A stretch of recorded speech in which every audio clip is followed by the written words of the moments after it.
does often write Batman really well.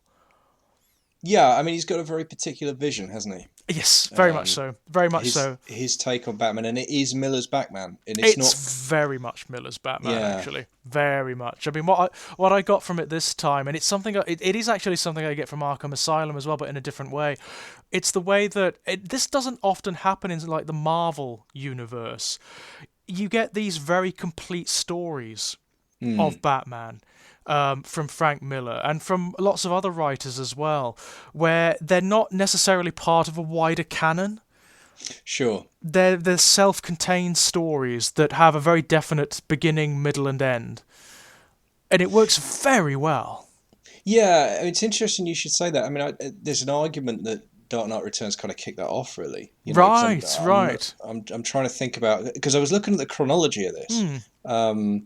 and DK Dark Knight Returns was a lot earlier than I remember. It was 86, 86, which yeah. is like I had no conception that it was. I mean, I think it impinged on my consciousness probably like 89, maybe Yeah, 90. yeah. And I was still a kid, obviously, at that point. Absolutely, yeah. So it must have been the beginning, or like very near the beginning anyway, of the new wave of Right. Batman comics and of just comics in general, where everything was going a little bit darker, it was going a little bit more serious. You're actually having proper stories being told in this medium. Well, you had, I mean, Watchmen's the Of ground course, zero, isn't Alan it? Moore, yes, of course, And just there's, reshaping the landscape from his little flat in Hull. God bless him. Oh, And right. and once the doors are blown off, a lot of people wanted to walk through them, and a lot of people wanted Mm. to tell exactly what you're talking about. Those discrete standalone stories that For, weren't part of the wider soap opera, for my if you money, like. that's when they're the best. Mm. For me anyway, for the superhero comics and whatnot, that's when they're the best. It's when the writers can really let fly, Yeah. and they're not beholden to the wider universe, which is often death anyway. It's often a real problem because they're so big, they're so Yeah. contusive, these canons, that I don't understand how you could ever take everything into account. I mean, I know that like something like say the Spider-Man universe has been reset so many Yeah. times, Yeah. Yeah. so many times, and often by mechanisms that are just frustrating. Yeah, I mean, they tend to be the giant crossover events, don't they? Yes, Crisis. I mean, Crisis on Infinite Earths is of DC, I think. course, But of yeah, course. but Marvel have done versions of that, God knows how many Of times. course they. Well, Marvel have got built-in mechanisms. They've got Yeah. things like Franklin Richards, Reed Richards' son, who is basically God. Right. He's a mutant who's like his power is that he can control reality on like a molecular level. He can control the laws of physics and he can just reshape reality. So if any, if there is any big apocalyptic event, then Franklin Richards is the get out button. Right. He's the You kind know? of the reset button for him. I think you're right though. As you said that, you made me think about it. I think DC always felt, because as a kid, I would Hmm. only ever have intermittent access to any of this stuff, right? Yes, I'd of only be able to course. get I'd find the odd comic here and there in a newsstand, and it was pretty much random, but whatever had made it Hmm. across the boat on the Well, they boat were that so month. badly distributed over here, Yeah, weren't they? yeah, So poorly. absolutely. Like the trade paperbacks, you couldn't get them here when we were kids. No, I mean it was I'd get one once in a blue moon because my dad lived in London, and once in a while he'd just pick one up. Ah, like But it Forbidden would, Planet, that kind of thing, yeah, maybe. yeah. Well, sometimes they'd even make it out to the news agents and stuff Hmm. like that. They just take a punt on them, but it was always desperately random, and there was never a Yep. chance. I mean, you didn't have a prayer of following a Oh, story. for I mean, God's sake, no. I you just mean, had those 22 pages to yeah, kind of mull over, really. absolutely. But the interesting thing is, what I remember about that vividly is the DC ones. I'd get the odd Superman or the odd Batman. Hmm. The thing about the Marvel titles that drove me absolutely nuts was almost every third page there'd be a speech. Someone would say something, then there'd be an asterisk, and it would say, Yes. see Avengers 37 See or this, that, or see whatever. Daredevil Yeah. 320, and it would just be like, I mean, it's weird. I wrote about this actually because I wrote about this for Ginger Nuts when Stan Lee passed, and I was talking about Right. the Spider-Man story the night Gwen Stacy died, which I Yeah. had as a kid in one of the annuals, but. It, I mean, there is a way, and it's. I feel a really interesting push-pull with that because on the one hand, as a kid, that frustrated me because I was like, Mhm. oh man, there's this whole wider universe. I'm never going to have a prayer Yep. of keeping up with it. Part of me now kind of admires the ambition of that. Yeah, I You mean, know? there is something to be. I mean, it is a very for any writer, it must be a massively intimidating thing to be diving into these canons, Yeah, and thinking that right, I have something to say here. I have something that I can do that's not been told before. That's something novel, but which will fit, yeah, which will yeah. Right. work.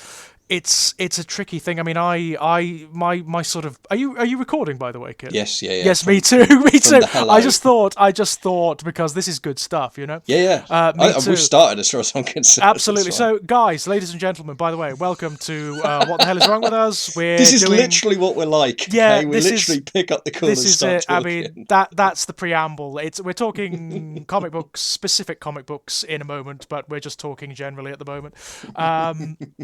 But yeah, I mean, I wasn't really one for the superhero comics when I was a kid. And this is something that my coming back to the Dark Knight Returns has kind of resurrected in my mind. Hmm.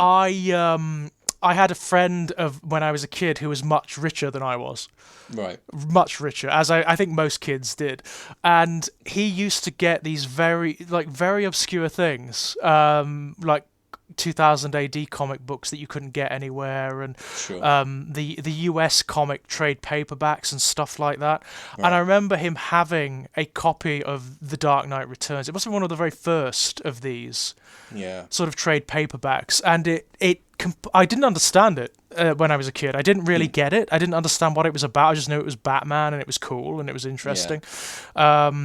But I found it absolutely fascinating. I remember just like poring over the damn thing, as Yeah. you know, when you are a kid and you have the time to be obsessive. Oh, completely. And I mean, it's interesting you say that because for me, Dark Knight Returns was definitely forbidden fruit. My dad had it. Mm. Oh And he yes, had, so he was kind of, he did, he was doing that kind of, I mean, he was doing that middle class academic thing you do if, you prove you're not afraid of whatever the new trend is by yeah, buying what's big. And he had Watchmen and right.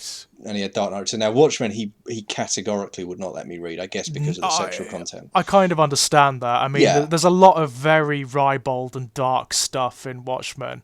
Yeah, and there's a Um, lot of there's sex, there's sexual assault, that there's yeah. violence against women, and there's a big naked blue I was going to dude, say there's a big naked blue guy in it which too, which is for a 10-year-old that might have been a bit confusing. So mhm, mhm. um, yeah, so I wasn't allowed to rewatch them, but I can't remember whether he was just more relaxed about Dark Knight Returns or whether or not I just was so determined to read it that I sneaked it, and Ah, it could go either way. But I did read DK, and I mhm, remember, talking about the obsessiveness of it. I remember because I borrowed it. That may or mhm. may not be a euphemism. I was going to say, And is that like inverted commas borrowed? yeah, kinda. And I lent it to a friend of mine, and I remember that one of my best friends at school. This is when I was maybe 11. Hmm.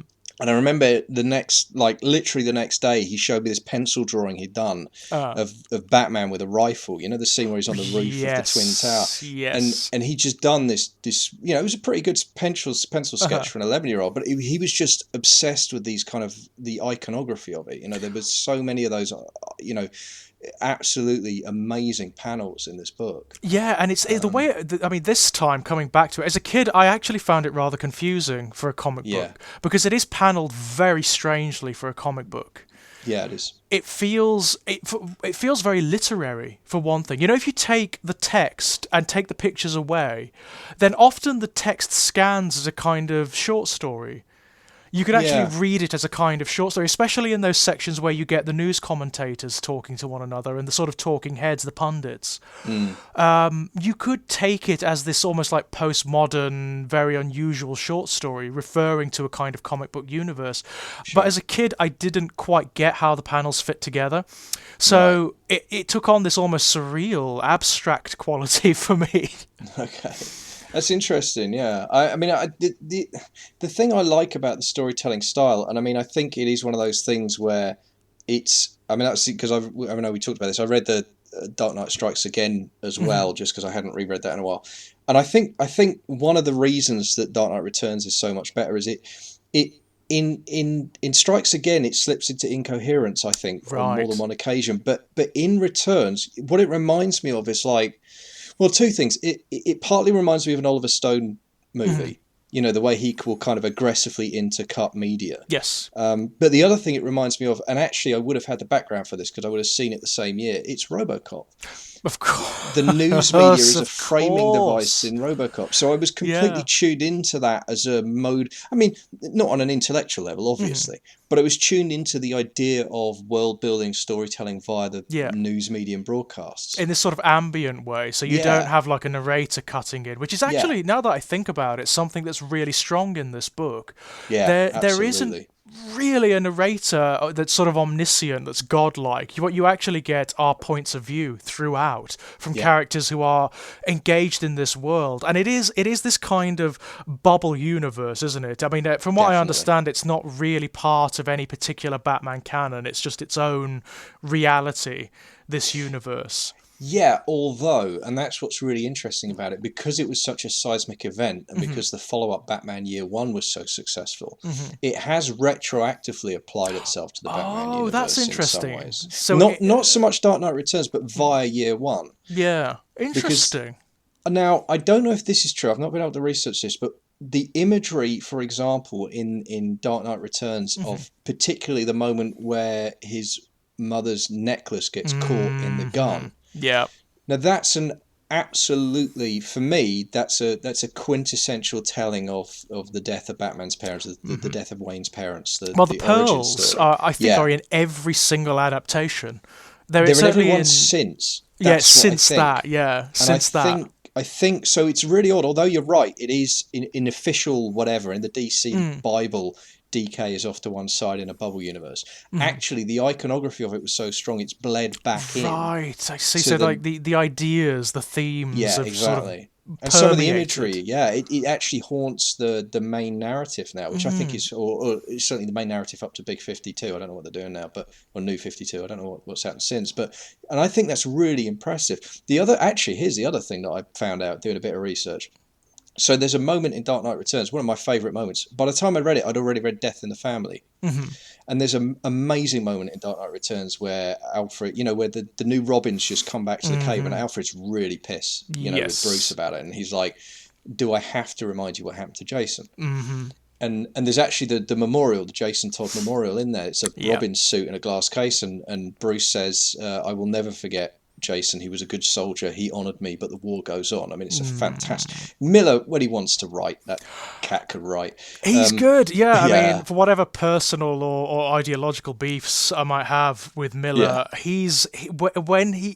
mean, don't get me wrong, he's written some really crap Batman in the interim. He really has. Yes.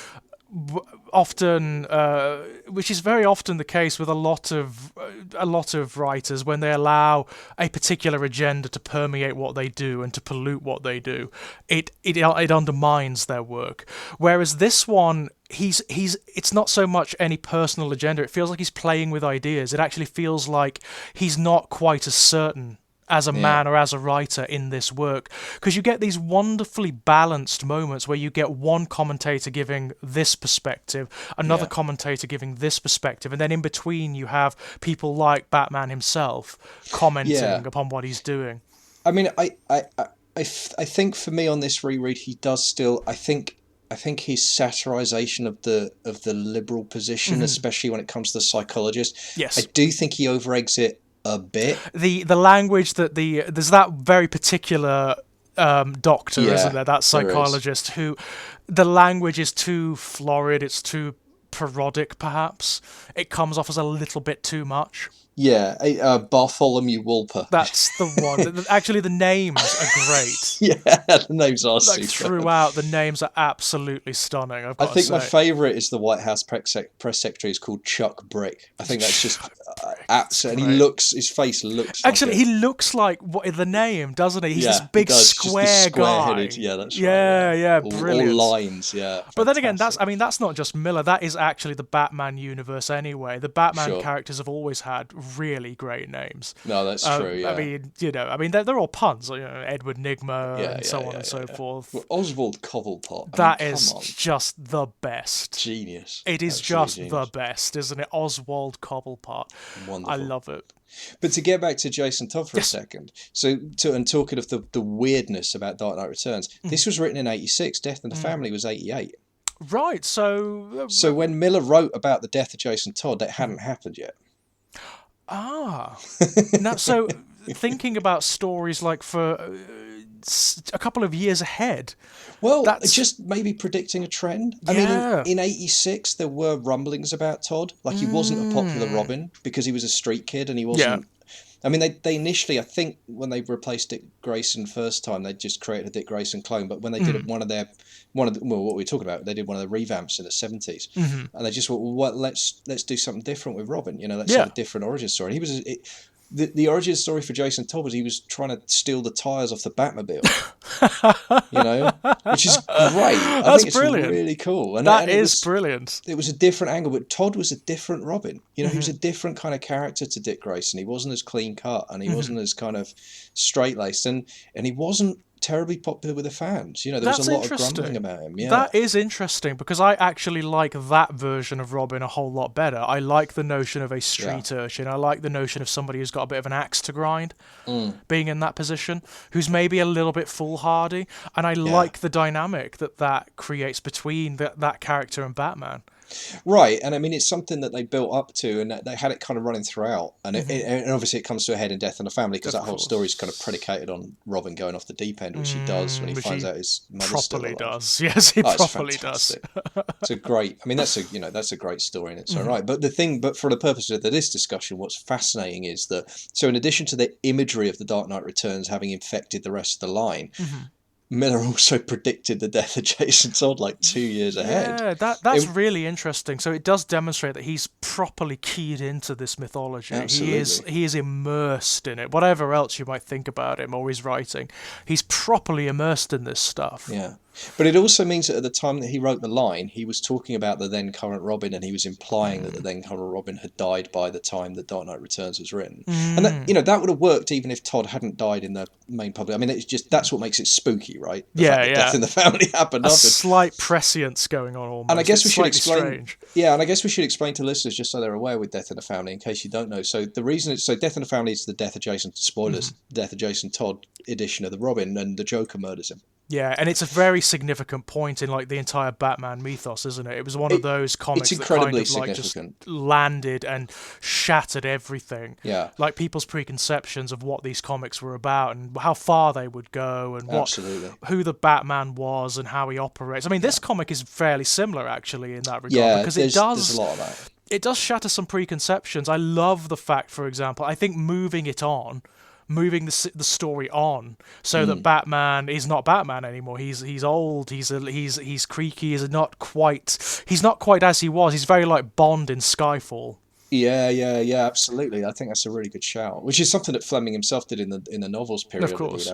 I think as early as From Russia with Love, he has Bond getting soft and fat, and that leading to Rissa. I think that's a very clever thing to do to a character Yeah, I like agree. Bond and like Batman because it hamstrings them a little bit and it does away with Yeah. the sort of Mary Sue qualities of them and it allows Definitely. for a less action oriented comic and a much more introspective one, which this one is. It's an entire like psychological autopsy of the Batman. Yeah, it is. It's really interesting in that regard, I think. And I like the way I mean, it's interesting, isn't it? He is still, I mean, Miller's Batman is very physical. Yeah. He's huge. Well, My yeah, and that's God. another thing as well. He's a giant. He's bigger, isn't he? Yeah. This Batman is not quite like the sort of svelte, shadowy Batman. Although he does do things like that, he's far more physical. He's more of a threat, and he Yeah, also he's a does tank. more. I've noticed in this comic, he's really violent. Oh yeah. I mean, it breaks one of the rules for me. At one point, he fires a gun. I He mean, fires a gun. It Actually, doesn't show him killing anyone, but I must admit, when I saw him, the image you were talking about earlier, I didn't notice it as a kid. It didn't register at all. But when I was rereading it today, actually, and saw the image of him with the rifle, I was like, wow, that's weird. actually really strange because one of the core characteristics of Batman is that he doesn't carry guns. He doesn't use firearms. I mean, the rifle's a fake out, right? Because what he's Yeah. shooting is a tow line, and he ends up using it to do a kind of tight. Because it's the Twin Towers of Gotham, so it's like yeah. I think it's even called the Gotham World Trade Center. I believe it does refer to them as that. Yeah, very much so. And he's basically Two-Face is attacking the tower. There's two helicopters, and he's picked the wrong tower, so he uses the rifle to fire. So it is a fake out because it doesn't explain that until he fires it. So you've got him there with the rifle, and as you say, the image is. It's a beautiful image, right? Just in terms of artistic merit, the actual frame is gorgeous. But yeah, it's wrong. I mean, it is, isn't it? It feels really strange. I mean, I wouldn't consider myself like a hyper Batman fan. I like particular comics. This is one I actually particularly like. But even for me, it strikes you very strangely, doesn't it?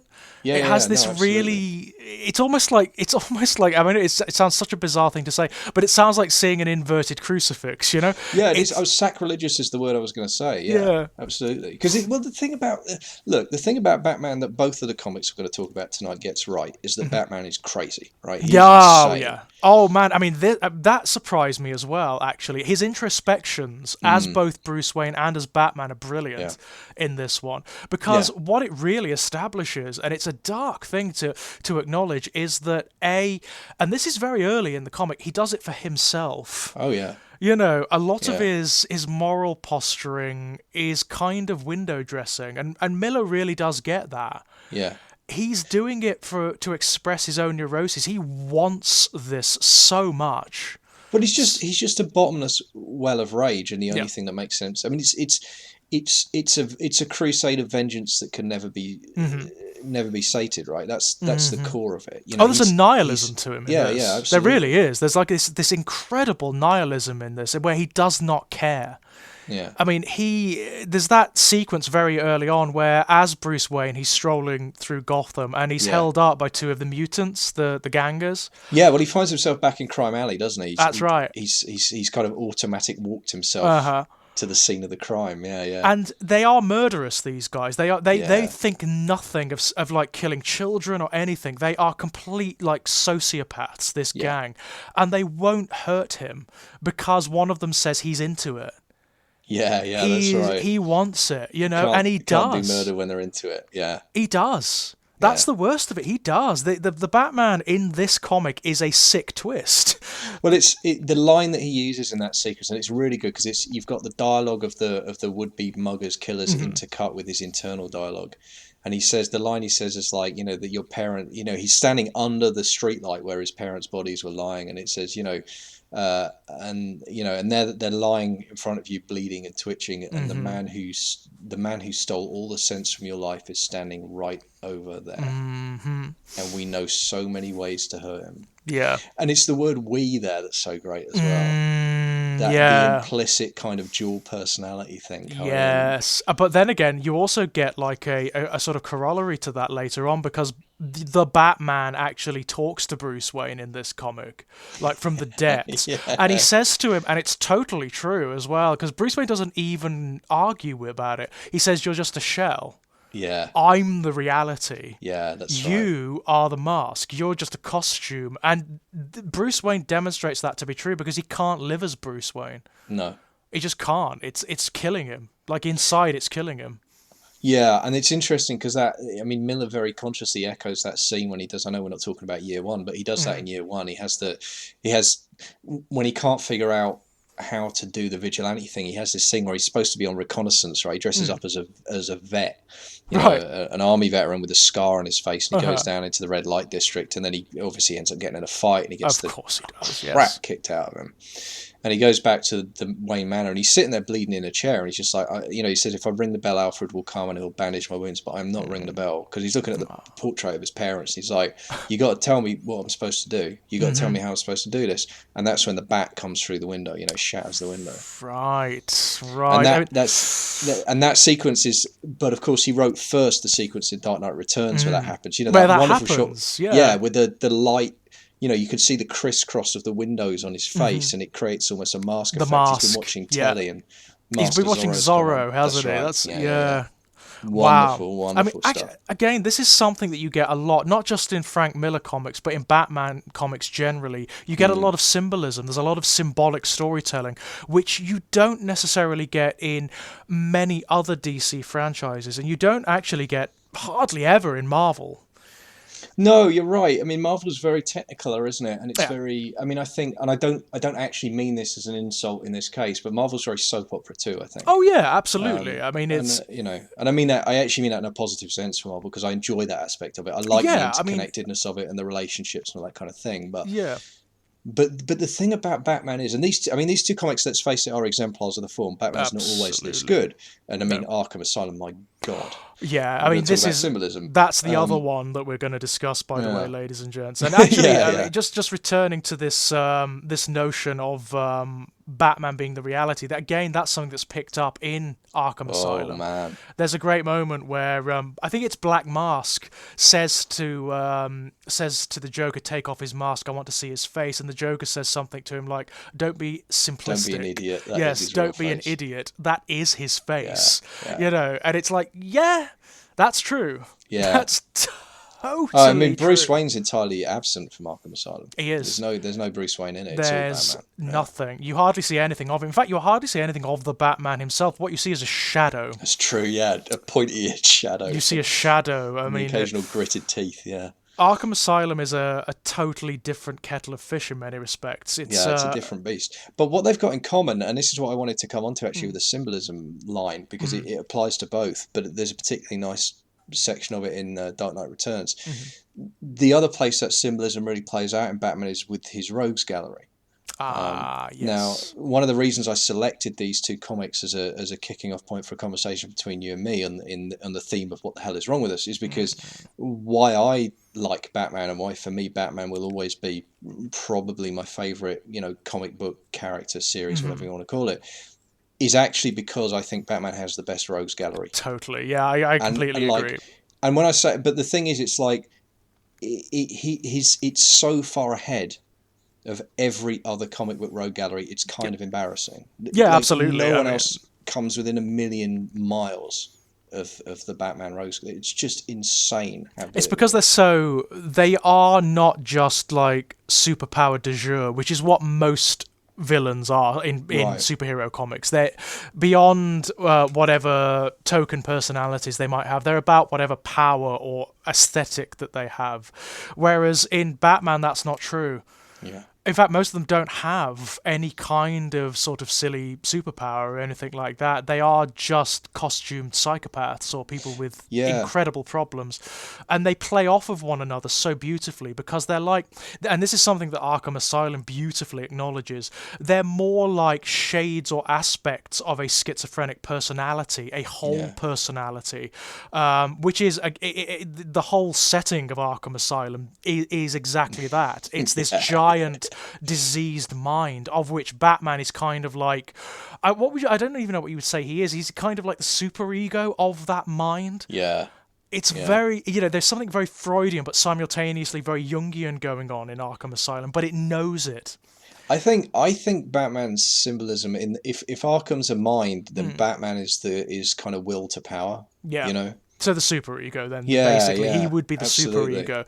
That's really fascinating because it's something that's acknowledged in the writing and in the artwork of Arkham Asylum. It's been Yeah. there forever. Yeah. Yeah. Yeah. The subtle shades of that have been there since the very beginnings of Batman, just bubbling underneath. It just Yeah. seems to be how the mythology and the setting and the villains have naturally accrued around him. Hmm. And that's what's come up. But Grant Morrison has seen that as a lifelong fan of these comics, and rather than just sort of keeping it in the shade, he thought, no, let's make it overt. Let's make this big, surreal, abstract painting of the Yeah. Batman universe. I mean, there's a line that speaks to that reading of Batman in Arkham that actually comes from Dark Knight Returns, which is Mm. one of my favourite lines when he's fighting with Superman and he's talking Mm. about the difference between them. Oh yeah. And he describes how, he's like, your parents, they raised you and taught you to be good and believe in justice and truth and all that stuff. He said, my parents taught me a different lesson, lying, Mm. bleeding at my feet with me helpless to prevent it. My parents taught me the world only makes sense if you make it. Oof, yes. I And mean, that. Although the Batman of Arkham Asylum is different from the Batman yes. of Dark Knight, they have that in common. That's the through line for me. Yeah, absolutely, and it's something that Frank Miller plays with in this particular book very cleverly. It is Mm. this dynamic of opposites, isn't it? Yes, And yes. I love the contrast in this book between Superman and Oh Batman. God, that's the real. I mean, it's interesting. I've grown to have more appreciation for Superman as a Yeah. character over the years. I really have, and Mhm. I think part of it was understanding his origin story as having been written by two Jewish immigrants who were Yes. basically fleeing the Nazi scourge, Hmm. from Europe, and then it does change the understanding of that power fantasy when you realize that that's where it's coming from. Hmm. It really does, and you kind of think, okay, Totally. that Totally. I can see why you'd want to write that character at that time in that place, and it kind of imbues the character with certain values that you Hmm. can suddenly find admirable that before you might have found annoying or even Oh, obnoxious, absolutely, frankly. or just frictionless. That was always my problem with Yeah, Superman when I was younger. I yeah, could that's not a get a really good bead on him. observation. Yeah, Because for my money, and it is still a problem often with telling stories about Superman. How do you make him vulnerable? oh, he's terrible to write for. I think Yeah. it's really. I was thinking about this. I mean, the other one from the Marvel side is Hulk, where I always think like, how Mm, do you write a bloody Hulk story? Because it's always the mm, same. I mean, and absolutely. I say that as a humongous Hulk fan. I Hmm. adore Hulk. He's one of my favorites. But like, I can't figure out how you tell a compelling Hulk narrative because it's just like Bruce Banner gets angry, turns And green, turns into the smashes Hulk. everything Yeah. up forever. I mean, that's the It's end. it's very hard, isn't it? And when you have a character like Yeah. Superman, who, yeah, okay, he has built-in weaknesses like kryptonite, but quite frankly, that is often just shrugged off. You Well, and know. also, I think that's an admission of failure. To be Mm, perfectly honest, it's an admission that we have to have kryptonite because actually, otherwise, this guy can just do anything, and absolutely. there's no stakes, right? He's Or kind of the other God, way you isn't he? get You him know. is yeah. I mean, the other way you get him is obviously as Miller discovers and as other writers have discovered. I mean, you threaten his family. That's the other way you Yes. can get him if you can somehow create a situation where you have his loved ones under lock Mhm. and key and he can't get to them and then get to you quickly enough. Absolutely. Um, Or when what I really like about sort of postmodern Superman stories is that a lot of the writers have done exactly what they've done with Batman, which is they've delved deep into him, right. and they've tried to look at what motivates him, and they've looked at the potential hypocrisies of his moral certitude and whatnot, Mm, and mm. how quickly and how easily that can be inverted or turned into totalitarianism. I really That's like that. interesting. I mean, in this comic, what you've got is the much purer Superman. This guy is the Boy Scout Superman. He is down the Well, line. He's law and order. yeah, except he's not actually a superhero anymore. He's basically No, a super weapon working hmm, for, explicitly working for Reagan. that's it. Yeah. And that's really interesting to me because, as I say, I mean, we've kind of we've kind of gestured at it in terms of Miller's politics. Miller's Hmm. politics have always been right wing. They Yep. took, as with many people, they took a very very hard right after 9/11. Yes. And that's Oh, I that mean, probably was the turning point, wasn't it? Because no, it unquestionably was, yeah, the comics that came after that yeah. are questionable at best. Yeah, absolutely. And I mean, that's what, but I mean, look, and he was not alone in going off the deep end, right? No, A lot of a people, left and right, lot of went off people the deep did. end Yeah. after 9/11. But I mean, that's when he went on and did Holy Terror, which is, I think, one of the most disgusting Hmm. pieces of propaganda ever committed to ink. I Yeah. think and the worst thing about that is that's something that a younger Miller would have been ashamed to do. It's Absolutely. really, Yeah. he would have been utterly ashamed But it is because, interesting, isn't it? Because it's yeah, something that's even filtered into the wider media. Because if you look at, say, let's say, The Dark Knight, the Christopher Nolan film, you mm, have in that film, as good as it is, you do have this implicit apology or justification for mass wiretapping and surveillance. You know, oh, Dark Knight Returns. We should do. That's a whole other conversation. it's a whole other thing, isn't it? That, yeah, wow, I both love that film and am deeply frustrated by it at the same yeah, time. I mean, yeah. and I genuinely do. I adore it in so many ways, but I Hmm. also think it is, uh, Problematic. God, it's a mess in Yeah, all kinds of ways. I mean, a yeah. really, really interesting, well-made mess. Yeah, I totally agree. I totally agree. I think that is definitely a discussion for another time. Yeah. That one.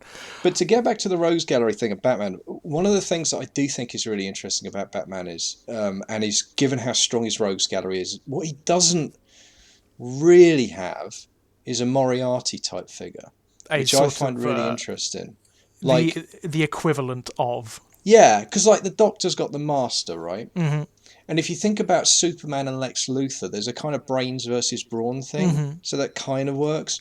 But Batman's arch nemesis, undoubtedly, despite Ra's al Ghul and Yep. Two-Face and all the others, it's the Of Joker. course, it's the Joker. And the Of course, Joker it is is. not a straight opposite of the Batman. No, he's not. I mean, and certainly not in terms of his psychology or anything like that. I think the only, No. the way, I suppose, the only way that they can be regarded is sort of antipodean, and the sort of opposite of aspects is in their abstract. So you have rigid order with the Yeah, Batman, it's and chaos you have order, isn't it? chaos. Yeah, Yeah, yeah. chaos with the Joker. But even that isn't set in stone. Well, and it's so arbitrary because Batman's a vigilante. You know, he's Mm-hmm. not. It's one of the things I do find fascinating about Batman as a character is that he's a symbol of law and order, and yet he is at heart, at core, he's a violent vigilante. Absolutely, he's a violent criminal. You He is know, a violent criminal. I mean, yeah, that's something that the some of the commentators in The Dark Knight Returns get yeah, absolutely correct in yeah. absolutely cold, black and white legalistic terms. That is what he is. He operates outside of the law and has been given a degree of license by people like Jim Gordon, Yeah. which is That's the other. shaky. I mean, it is Yeah, yeah, it shonky. is. It's a very dangerous thing. I got to say that's one of my favourite scenes in Dark Knight Returns. It's one that stayed with me for a long time. And it's not a scene with Batman in. It's when Gordon's talking to the incoming commissioner, Oh yes. Yiddle, who's Yiddle. I can't Mm-hmm. remember. Anyway, but she's who, by the way, I think is a brilliant character as Yep. well. And actually, that's something we should mention. Like one of the ways that Dark Knight Returns is very different from Miller's other work is the female characters in this book are not all one-dimensional. Some No, of them they're are actually very good quite indeed. interesting, and they're Yeah, quite good actually. yeah, The female characters are good. yeah, there's some really good, and there's some dodgy ones as well, but there's some really good ones in here. And obviously the female Robin, who I know we're going to be talking about in a minute. Mm. But this is a scene. So the two of them. So Gordon's still got like I don't know 3 days, you know, Something 3 days like to that. retirement or something. I think the opening frame has you can see someone scraping his name off the door as she comes in off the glass, you know, the frosted glass to replace it. And she comes in and she's just like, I think they've had the riots or the mutant gang have just escaped from prison or the mayor's been murdered. So it's all chaos. And she's just Yeah. like, he's like, you're a couple of days early. And she's like, look, I just want to help. Tell me what I can do. Yeah. And they end up having the conversation because she's stated that her first action as commissioner will be to put out a warrant Yep. for Batman's arrest. And they have this whole conversation about like how can you justify backing up this vigilante? And Gordon goes on this riff, which for me is it's like the scene in Jaws where Quint goes on about the boat. You know, it's one of these incredible. I mean, it's not the same personal investment for Gordon, but it kind of does because he lived through that, right? He lived through. He's a Second World War veteran, and in that timeline, and he talks about Roosevelt and the conspiracy theory surrounding Pearl Harbor. The notion that maybe Roosevelt knew that Pearl Harbor was going to happen and let it happen in order to get America into the war. Yeah. And it's such a great because you see Gordon. It's brilliant. It's quite incendiary, isn't it? Yeah, it's is. quite an incendiary thing to say for the start, and it's very incendiary to have someone like Gordon saying it. Yeah. You know, someone and I believe it's based on a real conspiracy theory too. I think. Yes. I believe that it is. But what I love about it is Gordon's conclusion at the end of it, because it's talking about what you were talking about, the tension, like why. Because Gordon's a good cop in every telling. Like, so why does he tolerate this vigilante? And his line was, you know, he said, you know, I couldn't get it straight in my head. All those people died, but we won the war. Yeah. And I realised in the end, I couldn't decide. It was too big. He was too big. That's the line, you know. And she's like, I don't know what you're talking about. And he's like, well, maybe you will. You know? Yeah. But I love that because that's what that is it's Miller acknowledging the iconography of it and the mythology of it. You know, and the complexity of the situation, you know, I mean, it is a complex situation. I mean, Gordon is in the classic no-win situation, isn't he? I mean, he has to tolerate and even back up this vigilante sometimes because Gotham is just that rank. Yeah. It's just that rancid. You know, the normal cops can't keep up. They cannot police it. You need somebody like the Batman around. Yeah, and it's really interesting. I read that because the version I had to re-buy Dark Knight Returns because I lent it to someone and never got it back, which is what happens to the good books, you know. That so I got the version I got was a 30th anniversary. And there's an interview with Miller in the front, and he talks about how when he wrote this in the 80s, he was living in New York, And one of his major influences was just the fact that he lived, because street crime was, pretty Yeah. bad in New York in the 80s. Mm, And he said, like, it really was like a lot of what was going on was him working out his own Dirty Harry rage, his own kind of right, feeling of right. like crime is out of control in this city. This is what And we need. You know, we need yeah, somebody or something like this. and that's where I think the mutants came from. The mutants feel very much like Dirty Harry villains for In the sense me. that they are just sociopaths. You know, Yeah, there's just pure, no. but like a gigantic gang of young sociopaths. And I mean, I could pick some fairly serious fights about the kind of politics of that in terms Yeah. of dehumanization of the young and all that kind of. I mean, Well, they it. literally are monsters, aren't they? I mean, he even Yeah, calls them absolutely. mutants, and They're their fucking leader is horrible. literally that. He Yeah, he when is. Batman Yeah, he's finds him, he's brilliant. actually a monster, isn't he? He's not like a Yes. real person. He's got these like ridiculous red pointy nipples that look like spikes. I mean, Yeah, and yeah, yeah, and filed down sharp teeth. It's like he looks like, I don't know, like a half man, half shark or something. It's yeah, really, yeah. yeah, amazing. I mean, it looks great, and the first punch up between him and Batman, where Batman just gets his arse handed to him, Absolutely is brutal. oh And I can't imagine that around that time that happened a lot. Batman actually getting that badly beaten.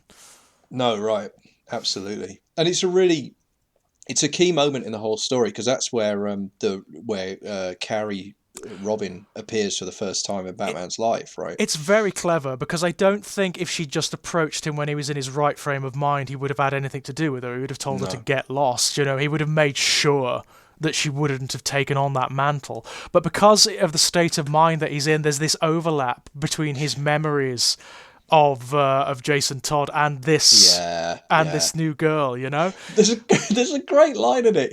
I mean, one of the things that Miller is actually, and he doesn't get enough credit for this. He is really good at writing people who are in shock or extreme emotional psychological distress. I mean, Yeah. he is really good and psychologically disturbed. Actually, there's a Daredevil comic called Love and War, I think, where he's got one of the main sort of point of view characters is this seriously addicted to psychotic drugs character who's a kidnapper and this criminal guy, and he is like on the ragged edge of sanity for the whole book. Right. And the writing is just absolutely it's skin crawling. It's Yeah. really like hard to read because Well, this he guy just and there's a lot of that in this as Well, well. Miller does seem to have this obsession with insight, doesn't he? He's Yeah, interested in the inner workings of these characters, from the most absolutely. villainous to the most protagonistic, I suppose. And he really goes for the complexity of them in terms of their motivation. Nothing's very clear cut, which I Well, really yeah. like. And that's what's great is we even get the Miller's eye view of the Joker, don't we? In a Mm, third part, we actually get not much, but we get a couple of scenes that have the Joker's thoughts. yes, which is really fascinating. And I think my favourite one of those is at the fairground where he just describes, I could lay all the bodies out on the ground in geometric circles, hundreds and thousands in never-ending spiraling patterns, and stand on a hill and look down at them, and it would never be enough. Yeah, so he's basically the Joker's kind of like this big kid Yeah, but then in yeah, this he is. universe. But then the follow up line to that is like when because he was asked in the interview, he does a version of the Letterman show, right? It's a rip off of Yes, the Letterman yeah. show, and he kills his ass like a ball, which is just absolutely Yeah, hilarious. yeah. I think like a year later she'll be killed by Freddy Krueger in Elm Street 3 as well. So she also Right. is just. I don't know. It's just the 80s was the decade where you killed Zaz like a ball on chat Apparently shows so. Yeah, apparently specifically. so. I mean, in Elm Street, it was Dick Cavett, wasn't it? Not Letterman, but anyway. But so it's just, and Letterman asks him on that, how many people have you killed? And he says, I can't remember. Yeah, I And mean, that the line that comes back in the Joker. So he does that line about the geometric shapes. He says, "No, I don't keep count." And yeah. he looks up at the bat signal and he says, "But you do, and I love you for it." Yeah, this again, this must be the start of that really strange, almost pseudo romance that these two Yeah, have going on. yeah. Because you also have the situation in this one, which is picked up in later Batman comics, where the Joker is basically inert while there is no Batman. Yeah, and that's really interesting too, because as we said earlier, like I think that Miller. I mean, look, I think Miller's in this in this comic book, I think he's even here. He clearly skews right. He's clearly right Oh leaning yeah, kind of yeah, writer. without a shadow of a doubt. But he's at least honest enough about the hypocrisies on the right as well as the left. For all that I think he overeggs the psychologist in this, it's a pretty brutal version of Reagan in this. Yeah. It's really quite. He's got this. He's a kind of senile, Mm-hmm. doddering, really dangerous guy who's quite prepared to pick a fight with Soviet Russia, knowing it might lead to the missiles because he thinks Superman could probably handle it. Absolutely, yeah. And it's like he's not. I mean, there's that wonderful sequence where Reagan's given this broadcast. You suddenly realise he's in a radiation suit. And Yeah. you're like, what the? And it's like, what? Yeah. Yeah. It's gallows humor, isn't it? It is funny. Is. The reveal is funny, but it's kind of that it's that funny that makes all the hairs go up on the the back of your neck. Yeah, and it's absolutely. Like, yeah. But there's a sense of balance to it as well. You see, that my point is that he's what I get the impression of is someone who is right wing but trying to give an honest portrayal of the flaws on both sides. Yeah. Right. And I think that, and I respect that, Yeah, absolutely. I mean, I get the impression with this version of Miller, sort of like the 1980s Miller, I could probably have a conversation with him. Absolutely, yeah. I mean, and it would be a fun argument, right? You'd have a couple of beers and you'd have a really good knockdown drag. Because I do think he's very intelligent. Oh, yeah. From his writing, I think he's very intelligent. I think he's very articulate and has insight. Definitely. He has insight. But the interesting thing about that is, for all that he clearly doesn't have a lot of sympathy for the psychologists in this, and maybe for psychology in general as a field, but this story does clearly, like, it's unambiguous. The Joker has been inert for 10 years. Doesn't one of the his keepers, his psychiatrist, describe him as being in a coma? Yeah. He's basically been in a coma for, like, God knows how long, and he's just perked up because he's seen Batman is back on the television. Yeah, that's right. He sees the news report about the takedown of Harvey Dent, and suddenly he's grinning again. Yeah. And it's just terrifying. So there is that thing about, like, although the comic book goes out of its way to take the piss out of the notion that Batman creates the criminals that he has to fight, it then also very clearly demonstrates that, at least certainly in the case of the Joker, he kind of does. It's kind of true, the Joker needs the Batman. The Joker's meaningless without him. Yeah. And so this must have been one of the very earliest comics to talk about that, to deal with that. I think so. But it predates Killing Joke, it predates Death in the Family, which are the other two big ones, yeah. And obviously Arkham Asylum, which is the other quintessential Joker Well, Arkham story. Asylum goes really, I hesitate to use the term, but balls deep into that, because that actually it takes it that step further, where this version of the Joker actually physically engages with Batman on a sexual level. Oh, you know? Yeah. He actually, because Batman is untouchable in terms of physical violence, and the Joker knows this, he attacks him in terms of his sexuality.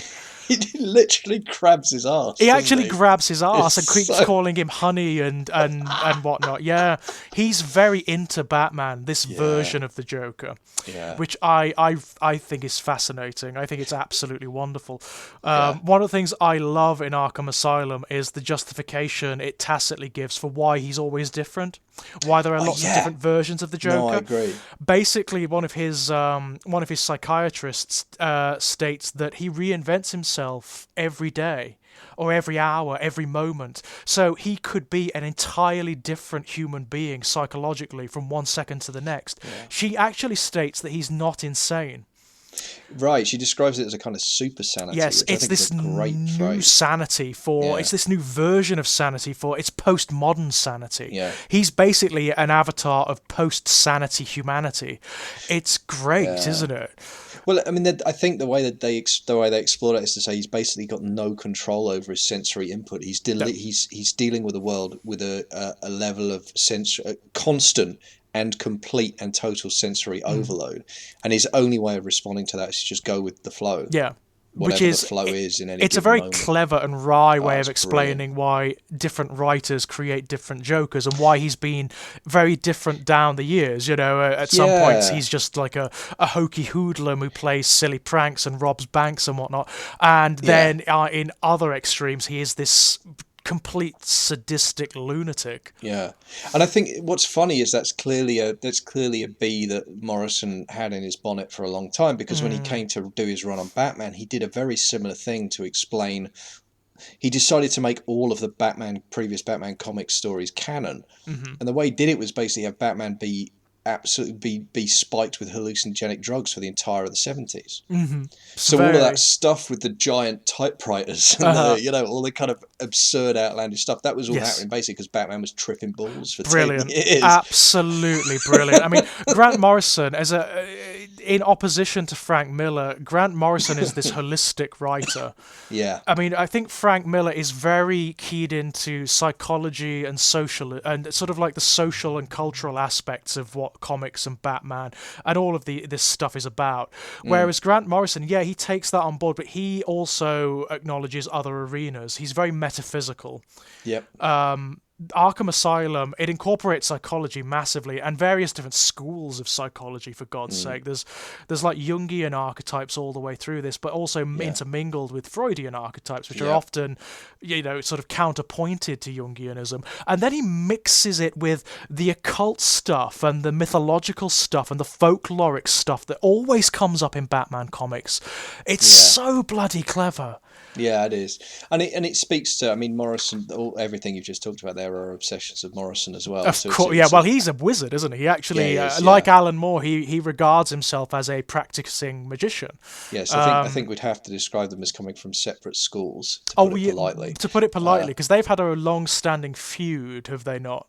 Oh, I mean, well, the impression I get very much is that Alan Moore just categorically full-on hates Morrison. I mean, this is what I understand. It is a hatred. That's not an exaggeration. That's not. I mean, it's a word that gets thrown around for comedy. It's quite baffling, isn't it? I do find it slightly baffling because it seems to me there is so much overlap between the two of them in terms of the way they portray these characters and whatnot. I think that it really is an ideological difference, though, because I think my impression, based on what I understand of Moore's kind of magical school of thought, is that Morrison, his view is that Morrison's form of magic is irredeemably corrupt. Oh, right, okay. Like it really is a kind of.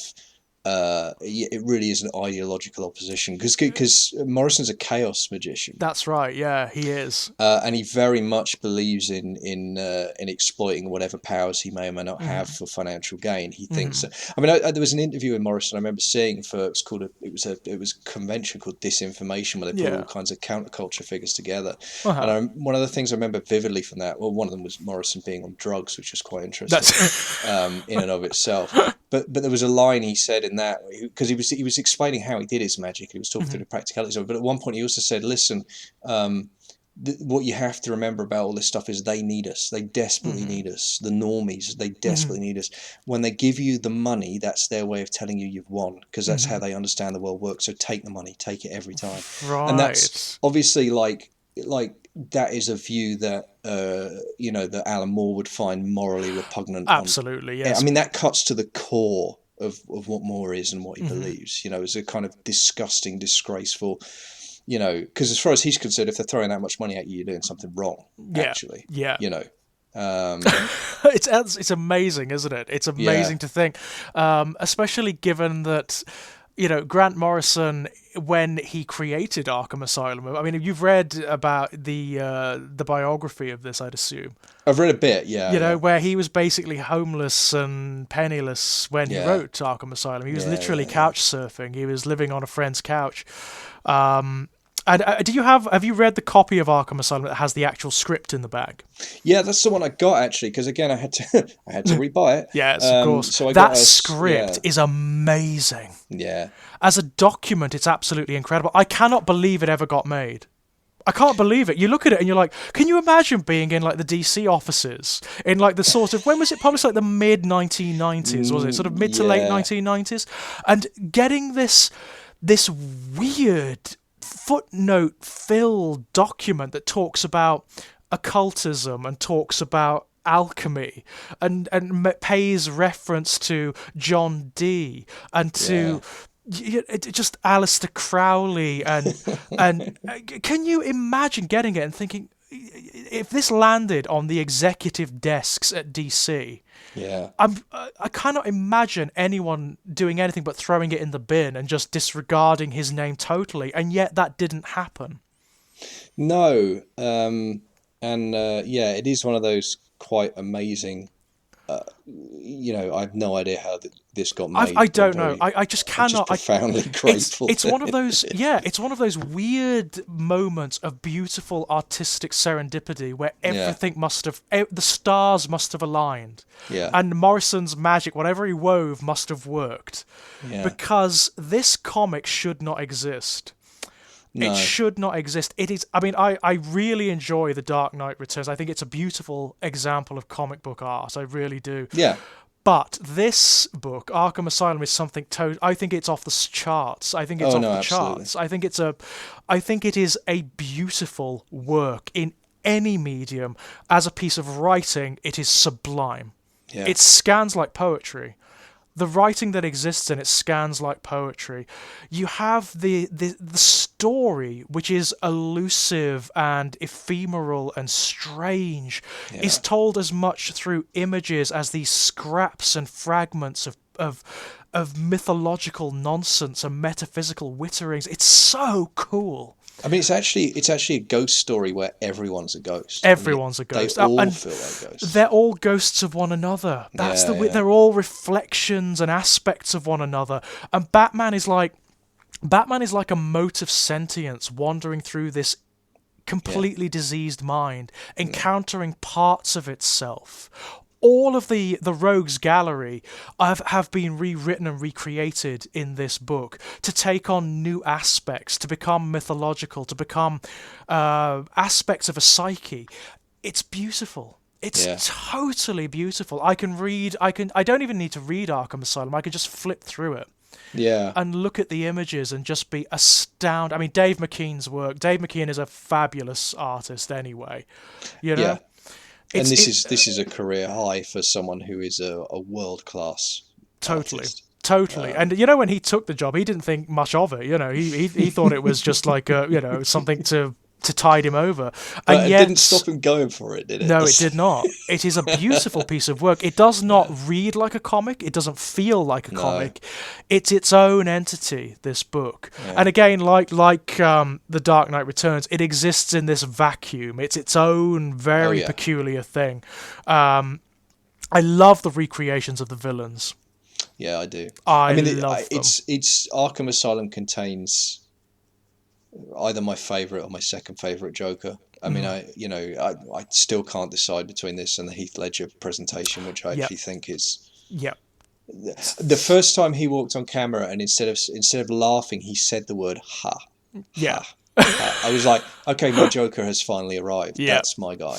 That's Yeah. him. And I didn't even know that was him until I saw it, until I heard it, and I was like, No, yes, I mean, yes, I resisted it for the longest time because I kept hearing people were telling me it's sublime. His Joker is yeah, the best thing ever. And I was like, okay, fine, I'll make up my own mind. yeah, sure, And yeah, it's absolutely true. It's iconic. It's a sublime performance. It's like yeah, he gets that character so yeah. perhaps obviously maybe a little too deeply. No, it's a phenomenal performance. But going back to Arkham Asylum, the portrayal of the Joker in Arkham Asylum, the thing that I'd forgotten about until this reread is, and actually this is true of most of the characters. Most of the major players in Arkham Asylum have their own font. Yes. Yeah, so you know who's talking. Yeah. Yeah, and the Joker's font is this blotchy red ink, handwritten, like someone with a kind of bent quill pen Yeah. is scribbling just a bit too hard Yeah. with what might be red ink or Or might might be, not. Yeah, you it know. might be something else. Yeah. And it means that because the first conversation that between the Batman and the Joker I had over an intercom telephone. So all you've got of the Joker are these blood-stained words appearing above and it's genius. What a genius idea. Yeah. Because you're terrified of this guy before you've even seen him. Yeah. You're terrified of him just by the way his words look on the page, let alone what he's saying, which is a Yeah. whole other. Which is also horrific. Oh, it's this grotesque psychological game he's playing. But with Batman, which it's is- that wonderful double bluff as well, isn't it? Yeah, yeah, Where he hasn't absolutely. done what you think he's done. Yeah. I mean, this Joker. One of the aspects I took away from this reading, my latest reading of it, is that he's like a sage. He Yeah. gets what's going on. He almost seems to be like a meta narrator of some sort, because he understands why Batman is there. He understands what Batman needs to do in order to sort of fulfill his purpose in Arkham Asylum. Yeah. And he's very friendly to Batman. Yeah, he is. Like, very friendly. It's almost like he guides him through to this voyage of self-discovery. My favourite interaction between them is at the end. Yeah, that's that closing sequence is Where- great. Although, before we get there, the word association scene is pretty intense. Oh, yes. Because that's we were talking earlier about the line about taking off the mask. Yeah. And Joker's line is, don't be an idiot, that is his real face. And then he says, besides, I want to go so much deeper than that. So much deeper, yeah. I want him to know what it feels like to have our sticky little fingers wriggling in the corners of his mind. Yeah. And it's just like, oh, fuck off. Like you get a real shudder down the spine. It's quite wonderful, isn't it? But at the same time, it's not entirely hostile either. No. That's what I like about it. He feels as though that Batman belongs there. Yes. That's his place. He's on. I think in this comic, the Joker is honestly trying to force Batman to acknowledge what he really is, what the Joker believes he really is. I really think that's what's happening. Yeah. And also, it's the fact that this is the real world, this sort of hallucinatory realm inside of Arkham Asylum that he's created is the reality, and out there is the insanity. Yeah. I love that. Well, and that's what you were talking about, right? That's the closing exchange. Exactly, where he says, have fun out there in the asylum. In the asylum. And also, remember, you always have a place here. Oh, yes. Well, that's the thing, isn't it? When Batman finally makes it back into the main hall and he says, you're free, you're all free, and the Joker says, yeah, we know that already. Yeah, we know. What about you? Yeah, exactly. It's almost like they don't matter. Yeah. It's like it's never been about them. It's never been about like the games of vengeance or whatever that they might believe. And none of the characters actually embark upon that either. It's like they're trying to show him something, like his encounter with the Mad Hatter. Oh, Jesus. Which is really distressing. This version of the Mad Hatter is one of the wrongest things. Oh, he's distressing, isn't he? He's actually very disturbing indeed. Yeah. Where they've taken like the Alice in Wonderland element to a real extreme. Well, I was thinking about this actually today as I was thinking about us having this conversation. And what I realised what they've done is they've fused the character of the Mad Hatter from the Batman stories, the Batman villain, the Mad Hatter. They fused him with the author, with Lewis Carroll, right? Who was, had an interest in children that went beyond the healthy. And it's so incendiary and it's so creepy. And it really is. And some of his statements as well are really like... But also very literary. I mean, one of the things the book does, it relies upon the sophistication of its audience on every level. Yep. Like it on its own terms, in terms of the story, in order to follow it, in order to understand it. But it also assumes that they're literate and that they understand things like symbolism and how to interpret symbolism and so on and so forth. It's very, very clever. Yeah, I mean, I got to admit, it's an interesting, because I just checked, it actually came out in 89, but I will have... Did it? Really? Yeah, the original release is 89, yeah. You are kidding me. So this was only 3 years after? Yeah. Crazy, huh? Wow. Yeah. Insane. That surprises me, because it is such a 1990s book. Yeah, absolutely. Absolutely. It's got that vibe to it, hasn't it? That surprises me enormously, I've got to say. So the 1990s Batman cartoon is post this. Yeah, how crazy is that? That is crazy. So that must mean that, I would assume anyway, that there may be some influence from this book in that cartoon. As light as it must be, because of course it was a children's cartoon, but ostensibly. I mean, the thing that immediately occurs to me is the voice, right, of the Batman himself. Yeah. It's one of the great things about it. I mean, there's a lot of great things about that animated series. It's a triumph. But it is absolutely brilliant.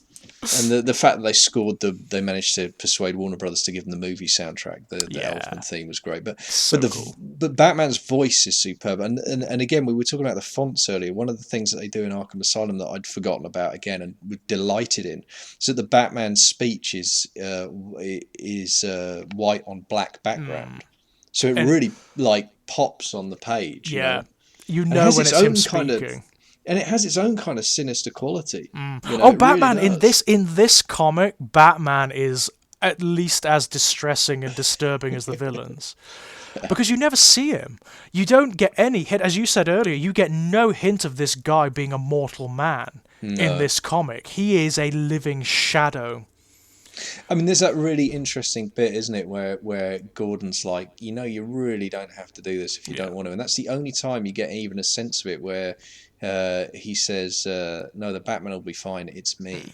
I'm afraid." But I Yeah. don't get the impression that the I he's talking about is Bruce Wayne either. No.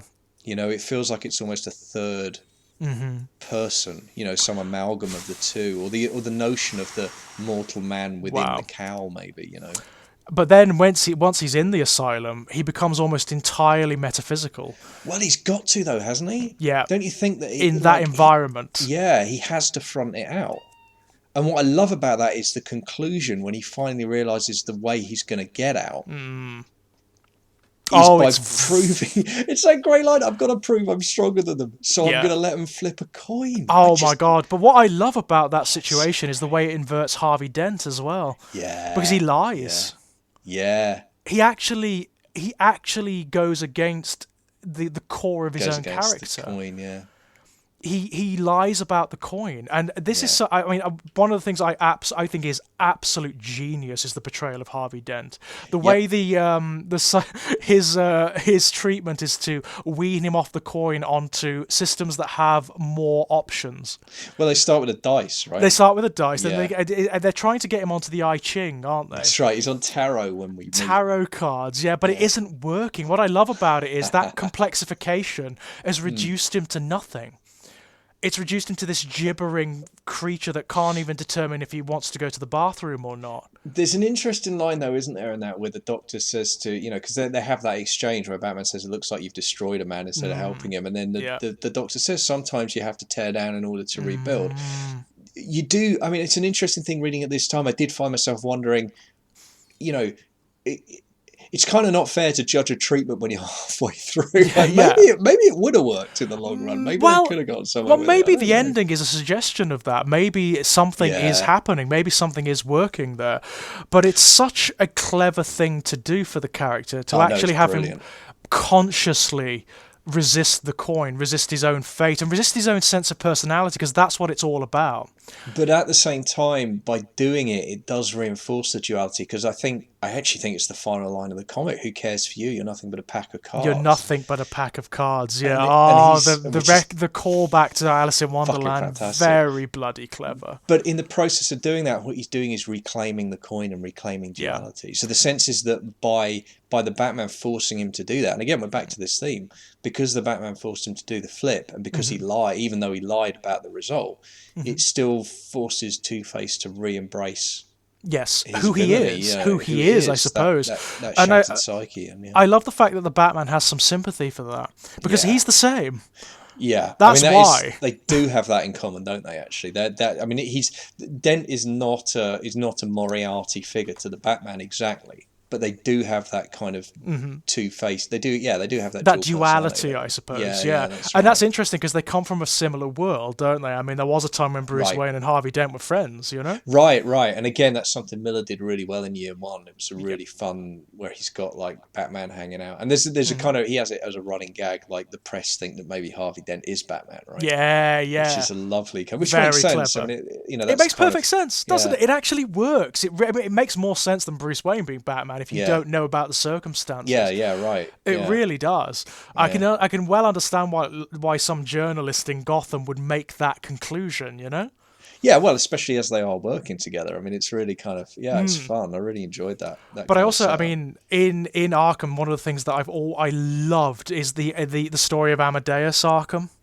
Right. So God, clever. yeah. So that's it's a really good point. We haven't talked about that at all. This is the dual narrative, right? Yeah. This is the other half of the book. This is it. What you get in Arkham Asylum, ladies and gents, you get two narratives going on at once. You get simultaneously this very simple, on the face of it, it's actually a very simple story of Batman being lured to Arkham Asylum by the Joker and all the other villains who have technically broken out and taken it over. That's basically it. Yeah.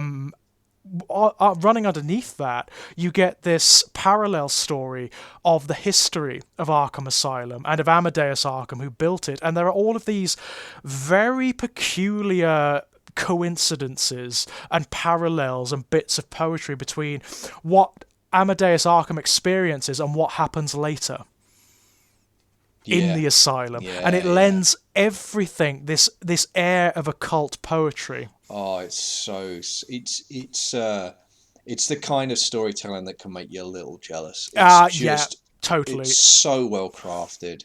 To be able to invest a story with that degree of poetry and mythology that weaves so beautifully into the principal narrative is nothing short of a work of genius. It is nothing short. So impressive. So impressive. And it's never obtrusive, is it? It never sort of like feels as though you're being distracted from the main story. It feeds into it and lends it layers and levels of interpretation and resonance that it otherwise wouldn't have had. It manages to play it out really well. For the longest time, you're not even sure that the two narratives are going to coalesce. No, you have no idea. Which I think is really clever, because they don't need to. They're thematically resonant enough that it just works really well. And then you get to the point where you actually have Arkham's narrative, because it's done through diaries, right? That's right. And you actually have Arkham's words and narrative appearing over the Batman's adventure. The point at which he's fighting with Croc, who in this version of Croc is fantastic. He is the demon, right? He's the dragon. He's like the guardian, isn't he, of the deepest secrets of this realm. He is like a dragon, 15-foot monster. It just is. And it's actually, funny enough, it's the one bit of the comic that I kind of struggle with a little bit, because it looks very much like Batman actually kills him, which I'm not wild about. Like he does, doesn't it? I mean, he does impale him on that spear, doesn't he? I mean, you can hand wave it as like he's the Croc, he's not invulnerable, it'll be all right, but it's not a great look. But the way that entire action sequence is happening, and it's a big fight, it's a massive, it's the one big set piece scrap in the whole book, and overlaid with that is Arkham's narrative of what he's going through, and I remember the first time I read it, it was so skillfully done. I kind of assumed that was it. I kind of assumed that was the payoff, was just that moment of synchronicity. And if it had been, I wouldn't have been disappointed. Not at all. But it does go on, doesn't it? I mean, it actually keeps rolling on. He actually lands it with a twist that you're just like, you are fucking kidding me. Yeah. Just the audacity of it, Well, it goes right back to what I was saying before. I cannot believe he got away with this.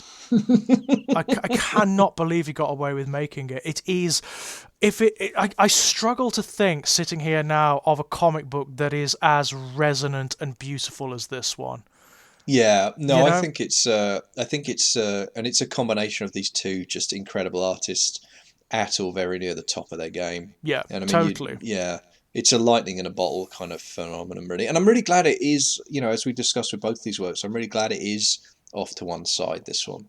Oh, totally. I mean, I really appreciate that in all comic books, I must say, where you do have these bubble universes, which are not quite parts of the main narrative, simply because it just gives the writers and the artists such incredible freedom to play with what they want and to explore real ideas. That's when comics are at their strongest, I feel. I mean, it's an interesting thing. One of the things that DC did do after both of these came out, they had a series of comics that they ran called Elseworlds, which were alternate universe versions of the comics. Wow. And they did a lot of Batmans. I got most of the Batmans because I got really into it. I like the concept. Actually, the execution was a bit up and down, and a lot of the time I'm afraid they weren't terribly good, although they were imaginative. But there was stuff like, what were the Elseworlds? So there was one that was... I can't remember what it was called, but they did Batman Meets Dracula, so that was right. But Bram Stoker's Dracula, it might have been called Red Rain, that one. And at the end of it, Batman obviously becomes a vampire, but a good one. That was interesting.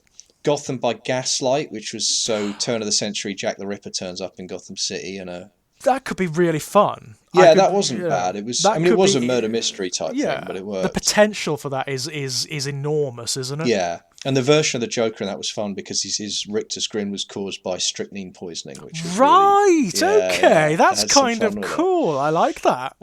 So there were some nice ones in that, and there was some that just didn't work for me. There was some Mm. Western ones. There was a like a Untouchable style gangster one which had him with it. It was called Scar of the Bat, I think, and he had a Tommy gun and a trench coat. And I don't like the Batman with a gun. It's just never going to work for me. Just doesn't really do it, does it?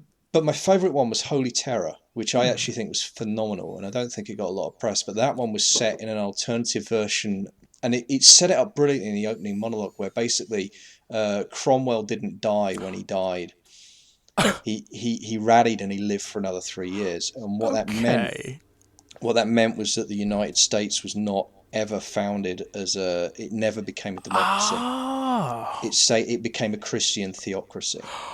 Wow, okay. So you've got the entire country is governed by a star chamber of high priests, and they're still at war with South America, trying to make Manifest Destiny happen. Wow. And it's Victoria Vale is giving the news broadcast in this very prim and proper outfit, and there's a little bit of Handmaid's Tale, although that's very in the background. It's not it's not foregrounded because it's not that kind of story, but that was great. So Wayne's parents get murdered, and it turns out it's a conspiracy because they were going to speak out against the church, and he becomes Batman. But he finds out the day he's going to be ordained as a priest, he finds out that his parents were murdered as a conspiracy. Wow. So by day he's a priest, and by night he's Batman, and he investigates the Star Chamber. They had Superman and they killed him because they thought he might be a threat. I mean, it's very, very dark. That sounds wonderful. That sounds stunningly good. I think it was absolutely brilliant. But the great thing is the closing line of that. He's swinging up and he says, he talks about being a priest and the dichotomy of being a priest and a vigilante, but he also says, like, there's a great line about denial of God's self-appointed interpreters is not a denial of God, which I just think is a great single line of dialogue. But then the closing line is, he says, but still I can't help but think how different things might have been, or if instead of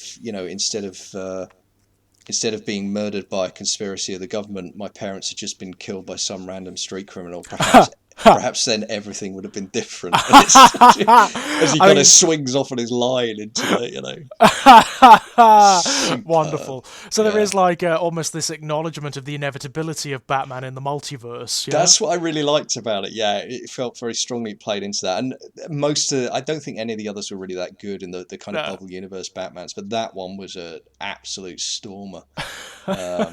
I still revisit that one every now and then. I still have a lot of time for it. I must say, going back to both of these books for the purposes of this podcast has really lit a fire under me. I'm really fascinated to go and see what's going on out there now, what I've missed, because I'm very off and on with the comic book universes. I tend to dip in when I feel there's something that will interest me, and then I dip out again very quickly. I mean, funny enough, so I was thinking about this. I had a period where I lived near enough to a comic book shop where I could buy them, and for a while I was getting titles pulled every month. And I think I was reading Hitman at the time, which was the thing that was it Ennis who did Preacher. Yes. So it's the monthly that he did after Preacher, basically. Or they may have run alongside briefly, but Hitman was it was set in Gotham, actually. Funnily enough, there's the tie. Right. But the main character was a hitman. He was a criminal. And he was one who he had a couple of minor superpowers which they increasingly ignored as the series went on because they weren't really interested in dealing with them. But it was a good series, I think. Hitman. It had a lot of fun too. There was a lot of exploration of Irish Americanism and that side of things. And it was pretty unflinching, as Ennis is known to be. I mean, the only one I keep up with consistently is 2000 AD. Oh right, okay, which I really like. I've got to say, I'm a huge fan of 2000 AD. And there are some Batman crossover comics. Yeah, I've got most of those, the Batman Dread stuff. Yeah, they're very tongue-in-cheek, but they actually work really well. I really like Die Laughing. The Joker going to Mega City 1 felt like a natural fit. I mean, absolutely, and the way he falls in with the Dark Judges is hilarious. Oh yeah, no, it's perfect. It's hilarious, and the fact that they can't hack him. No, that's right. He's like he's total. I mean, Judge Death is like he's too boring for the Joker, he's too straight-laced, he's too like law and order for the Joker. Yeah, that's Brilliance, right. absolute brilliance. I love that. You also get, I mean, I can't remember what it's called, but the one where Judge Death he crosses over to Gotham and he ends up meeting the Scarecrow. Right. Yeah, yeah, yeah. It's hilarious. It's because of course the Scarecrow isn't scared of him. Of course he No. isn't. The Scarecrow isn't scared of anything because he's perpetually afraid because of all the fear gas in his system. And Yeah. he actually says boo to Judge Death. He actually scares like Judge Death from behind I think it's from behind a corpse in a mortuary or something. Isn't that the one? Did I forget? Did I remember this wrong? Does Judge Death end up hallucinating bunny rabbits and kittens? He does. He does exactly Yeah. that because Yeah. he uses his fear toxin on him. That's Yeah, right. that's right. That's And right. Death's worst nightmare is like It's like cuteness. fluffy bunnies and cute things and like yeah. It is very tongue in cheek. I've got Very to say, tongue in cheek. that's the one Rogues Gallery character who I think is missing from Arkham Asylum, and it may just be because he didn't exist at that point. But I think Scarecrow would have been a fun guy to have in. Is the Scarecrow not in it? I don't think so. I was looking through the back at the end to see because they list the villains. They I all could get have their... sworn he was in it, but I can't think of like in what capacity. I mean, I remember No. Maxi Zeus and the way Yeah. the way he's reinterpreted, where it's Yeah. so cool. Where he's collected his own feces to make the lands fertile. He actually believes he is Zeus, you know. Yeah, yeah. And I remember Clayface as that rotting kind of diseased leper. Yeah, yeah. It's just, But I think the Scarecrow. I'm gonna have to reread it because if he is in it, he's in it very, very briefly. he certainly doesn't get an appearance because at the end they have this gallery. It's one Yeah. of the things I love about it, where they each one has a portrait and they have a bit of writing that's Oh, sort of it's represents so bloody good. Where you get the cores of their characters expressed in writing, Yeah, and it's beautiful.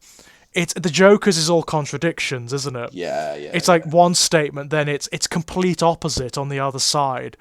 Black Masks is just black. There's nothing That's right. there. Yeah. And Crocs is just like this scrawl. It's just Yeah. literally like just marks on a wall or something. It's just... I have never seen comic books do what that comic does, you know. I've never seen this stuff, and it excites me. I remember when I first picked it up, and I came to it late, you know, Arkham Asylum. Right. I found it when I was at university, originally. And it was just this random pickup. I saw Dave McKean's name on the spine. Right. And I love Dave McKean, and I picked it up, flicked through it, and like, I'm having that. And it completely blew my mind. Yeah.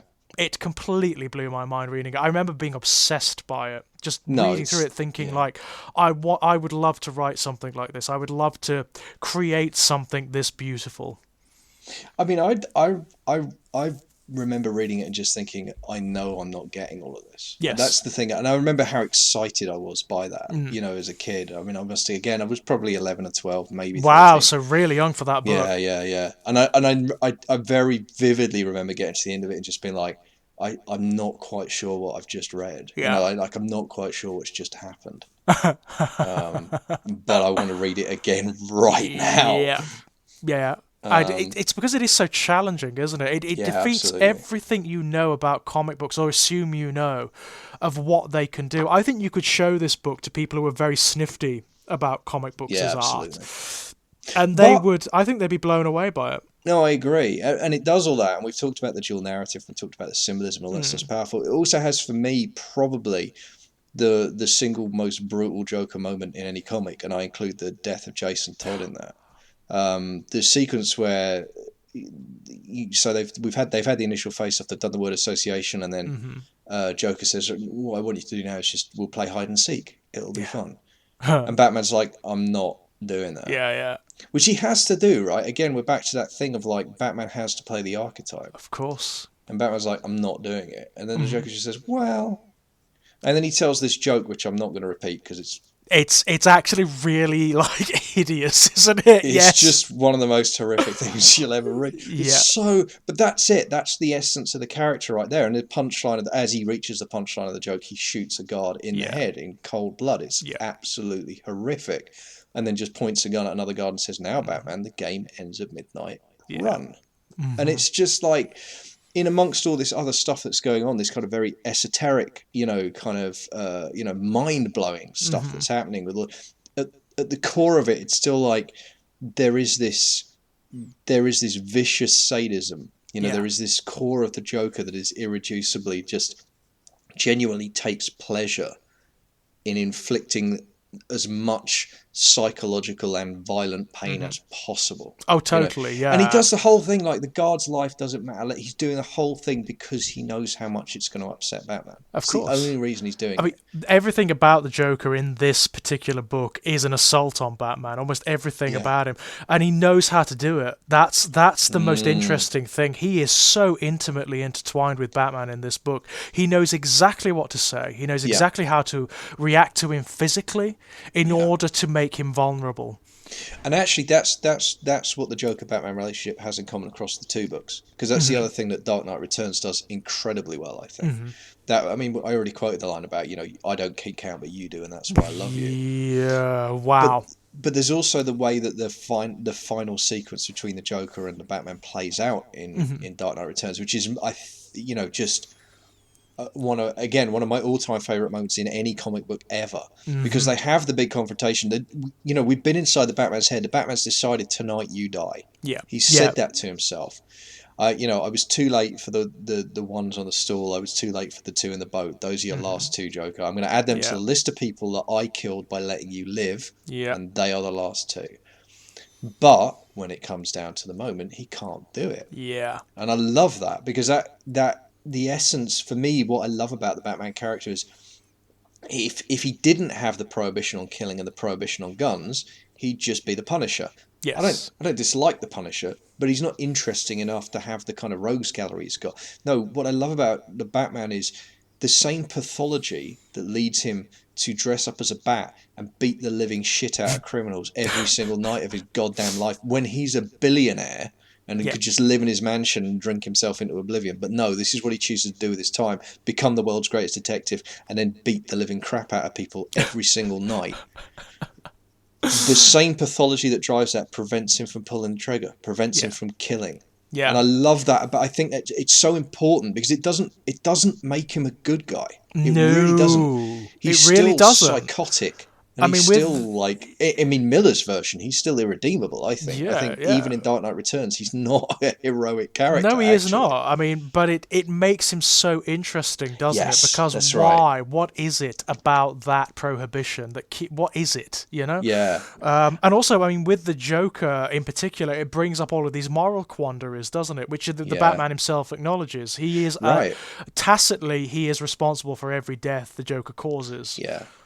Well, there's a great line in one of the comic books, and I can't remember if it was. I've reread a couple recently. I reread the Death in a Family, and I reread a run of the '70s called Strange Apparitions, is the name of the collection, which is, it's got the laughing fish in it, which is one of my favourite Joker stories. It's a glorious, unhinged story. But there's a line in one of those where someone says to the Batman, the Joker's escaped again from Arkham Asylum. The Bat's all broody about it, and I think it might even be Chief O'Hara says, "Hey, it's not your fault. The electric chair don't apply to crazies." It's just such a great kind of. Yeah. Wow. Interesting. Yeah, it's such a great line. It's interesting, particularly with the Joker, isn't it? Because to what degree is he insane? It's very difficult to tell. He seems to be entirely cognizant of what he's doing. Yeah. Well, there's a great line. There's a line about that in the Laughing Fish where no, of course not. It is Dark Knight Returns where he says it is the Dark Knight Returns. He's searching for a surer footing. In some ways, he's as sane as anybody. Yeah, absolutely. Fantastic line. Because it gets to the heart of the Joker's pathology too, right? Like, for all of the flamboyance, for all of the craziness and homicidal lunacy, but he does want to live. He definitely wants to live. Well, he's having too much fun, isn't he? Yeah. That's the problem. Absolutely. He's having way too much fun. In terms of I don't know whether it's ever been done, but in terms of future Batman stories, I would really love to see more of the Joker being incredibly playful and flamboyant with Batman. Enjoying it, just having a blast with it. I'd like to see. the trouble with the 50s 60s Joker is that the reason it happened was was political events Yeah. outside of the fiction. So Yeah. it's the comic books code and all that kind of Hmm. the moral panic about comic. I mean, obviously, Yeah. here we are in 2019. We don't have moral panics about art anymore, God forbid. Oh no, no, So not it's at not, all. so we've been cured of that particular thing. It's not like anyone's freaking out about video games or social media or anything. But That was back in very the dry, kid. Thank you. That was Yeah, but back in very the dry. 50s, believe it or not, people thought comic books were turning kids into juvenile delinquents. Uh, So they introduced something called the Comics Book Code, and it was really strict. I mean, it completely destroyed comic books for oh about yeah, it 15 actually years. desolated the industry, didn't Yeah. it? They had But to one, adhere to such ridiculous strictures. I mean, no, the villains weren't allowed to kill anybody, was Hmm. one of them. And the villain had to end up in prison at the end of every single story. At the Yeah, end of the story, Mark, at the end of the comic, you couldn't have a 2 or 3 parter where the guy escaped.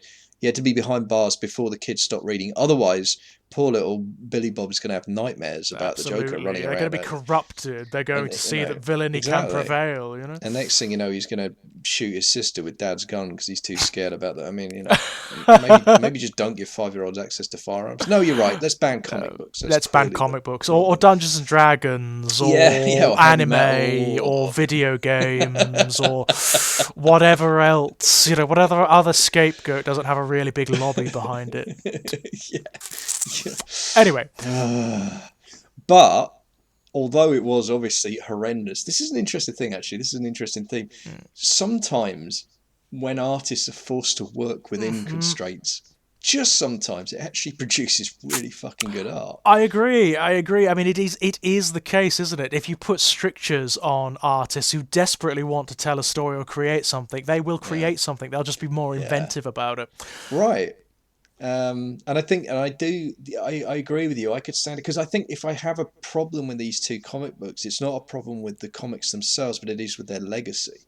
Yeah. And what I mean by that is, and we'd have to put the Killing Joke in this category as well. And Mm-hmm. in some ways, that's kind of the worst offender because of the way that story played out in terms Yes. of Barbara Gordon. I mean, Yeah.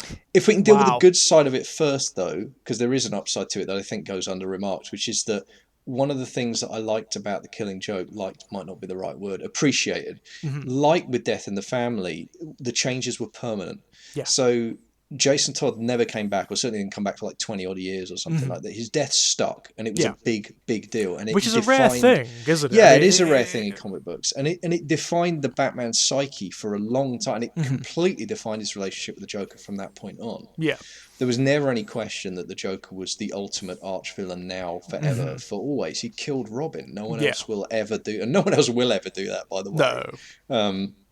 So there's that whole thing of like it established that, and in the same way in the Killing Joke, they did that with Barbara Gordon. She was permanently paralyzed. She Yeah. could no longer be Batgirl, and she became Oracle, who was an incredibly important character through the entire '90s run of the regular Batman stories. I mean, there's Contagion and Legacy and the Earthquake story, Cataclysm, I think it was called, and No Man's Land, and there's no way the Batman makes it through any of those stories without Oracle. She becomes a pivot. So I really appreciated that as much as it was absolutely horrific event, Yes. and as much as in retrospect also clearly in incredibly questionable taste. I mean, I like how Alan Moore is kind of apologetic about the Killing Joke these days. It's kind of like, in retrospect, when the editors told me shoot the bitch, I probably should have taken that as a sign not to do it.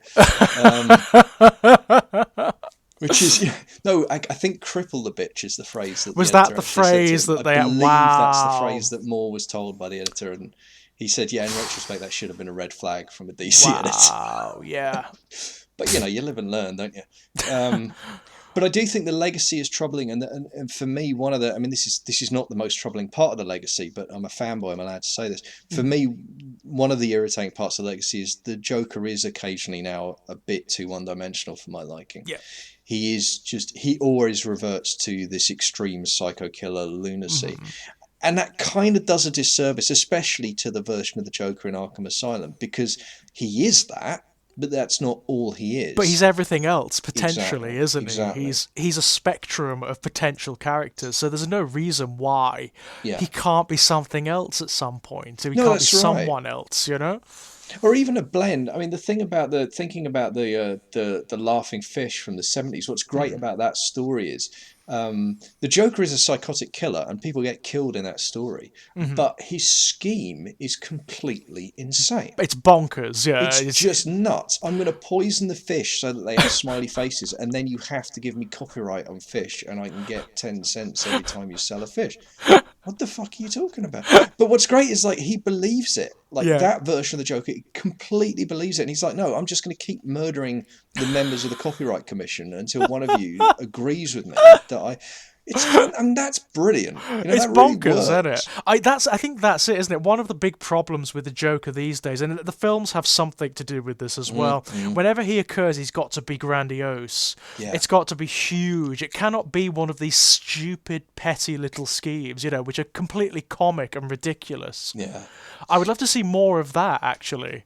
I agree, or even like, I mean, politics aside, because the politics of it, again, are fairly dreadful, but in Death in the Family, one of the things I love about that, so he's been in Arkham Asylum, and it's post-Killing Joke, because they reference Killing Joke. There's a thing about, like, they're really, really pissed at what he did to Barbara, and so they've been freezing his assets while he's been in Arkham Asylum. Yeah. So the reason he ends up in the Middle East is because he's decided to sell a cruise missile to the Iranians.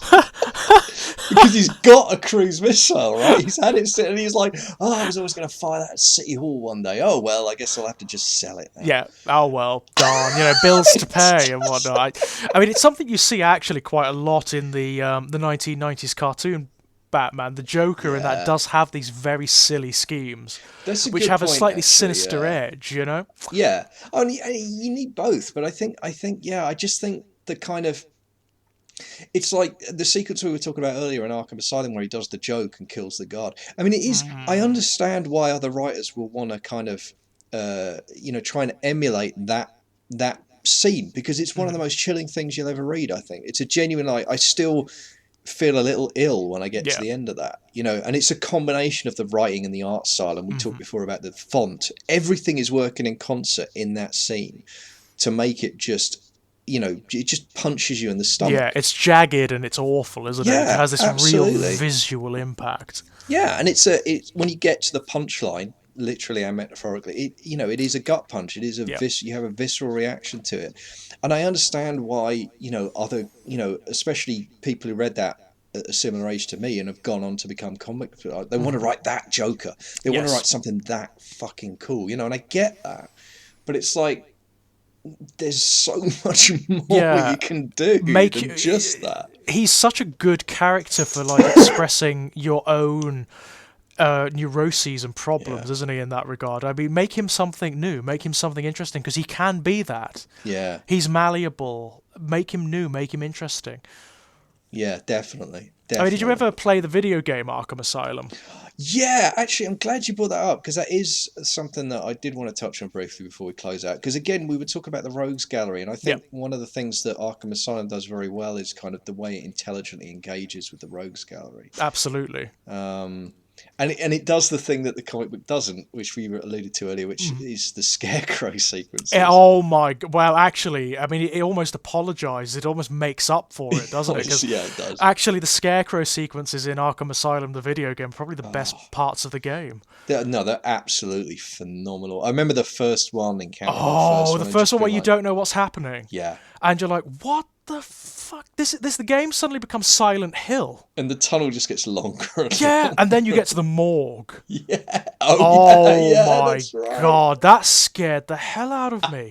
When you keep going out of the morgue, and every time you exit, you get you're back inside the morgue. Yeah. And it's like, oh god, what's it gonna do? And I tell you what I love about that. See, this is the thing. I'm thinking about this with first-person shooters in general. And not the Batman Arkham Asylum is a first-person shooter, but one of the things that I always felt that video games never took advantage of was the fact that you could create an impossible space in a video game. Yeah. It doesn't have to obey the laws of physics. Absolutely. You can turn it, and I love the way the game does that. As you say, it's genuinely unsettling, because even though like on an intellectual level that games are capable of doing that, you almost never experience it. No, and also within like the realms of what is happening, you don't get much indication that he's been dosed with the fear gas. No, it's really smart. It's very subtle. You do see it coming through in the elevator. as you go down. But then you land in that corridor, and suddenly you start to see the bugs coming out of the walls. Yeah. And suddenly the walls start to distort very slightly, and suddenly the distance starts to stretch and distort and recede, and then you start to get an idea of what's going on. It's very bloody clever. In fact, what I will say, generally in Batman, one of the most underused characters is the Scarecrow. Yeah, I agree with that. I think he's phenomenal. It's funny enough, I was reading. So one of the things they did in the 90s, which I thought was really good, there was a series. So they had 4 monthly titles. There was DC Comics, there was Batman, there was another one that I can't remember the name of. But then there was Shadow of the Bat. And Shadow of the Bat was basically, it led on from kind of Batman Year One. So they went back. So it was a retelling of the origin stories. And what was great about it was you got to have Batman meeting all these villains for the first time. Of course, yeah, interesting. And they did a few of them in collections, and one of them was, I think, that I've got is called Haunted Night, and it's got a really good Poison Ivy story in it. I can't remember who the other one is, but yeah, the Scarecrow. It might have been Man Bat actually, but the Scarecrow story is phenomenal in that. Absolutely phenomenal. It's kind of rare, isn't it? He's very rarely like the focal villain. He tends to be playing bit part to another villain or something like that.